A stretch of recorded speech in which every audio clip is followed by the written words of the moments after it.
Hey, Stephen Mirassou, Wine Saves Lives, coming to you from my kitchen tonight. Got a bunch of glasses in front of me. I'm always fascinated by, obviously, everything that has to do with wine, but in particular, all of those things that seem to get in the way of people enjoying wine. The fundamental thing about wine, the most important thing about wine is it's supposed to be delicious. It's supposed to be pleasurable. It's supposed to give people joy. If it goes great with food, amazing. If it takes the cares away from daily life, relieves a little bit of the daily grind, fantastic. If it helps you to get closer to your family and to your friends, amen. Those are all things that wine does extraordinarily well. Connects you to history, connects you to culture, to science, to agriculture. All of those things are amazing. Wine is alone as a consumer good in its ability to connect us to so many different things without our even thinking about it, really. Fundamentally, though, if you look at it strictly as an aesthetic thing, strictly as a hedonistic thing, wine is about deliciousness. It's about drinking something that tastes really good.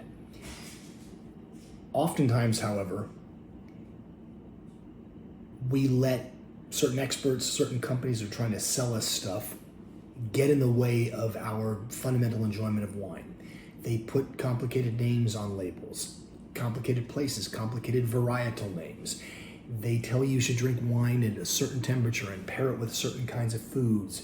You should drink it out of only certain kinds of glasses. All of these things tend to get in the way of people enjoying wine, especially younger wine drinkers or less experienced wine drinkers.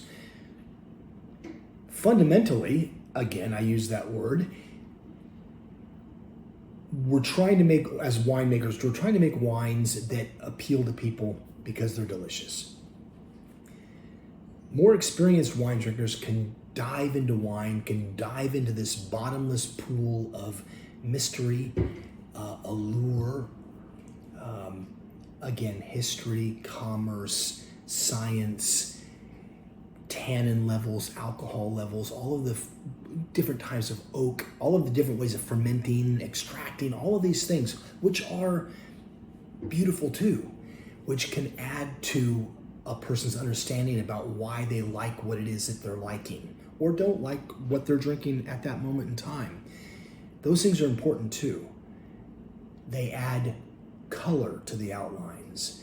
They add a certain depth, contribute to a certain understanding that a younger wine drinker or the average wine drinker or just a dude who's tired after a long day's worth of work doesn't really want to deal with. There's no wrong answer here. There's nothing that makes a wine out of an Oregon Pinot Noir glass or out of a big extreme Riedel glass or out of a Skodux University of Oregon tumbler any worse or any better than any other glass. Drink wine out of anything you want to. There are ways in which these wines will be different based upon the vessel that you're drinking it from. Something like this Oregon Pinot glass tends to produce, I think, aromatics that are a little bit more dramatic because of the way that the glass is shaped. This glass, if all I want to do is run around the house, getting stuff done, having something delicious while I'm doing it, is perfectly adequate. You know why? It's got a bottom to it. It will hold alcohol. A martini glass, same difference. Prefer gin to that particular wine in that particular vessel. Nonetheless, the wine's delicious. It really comes down to just enjoy yourself. If all you're after is something that tastes delicious, and God bless you, that's more than enough 99.99% of the time. Drink wine out of anything you want to drink it out of. If you want to dive deeper, we can go down that road a little bit later.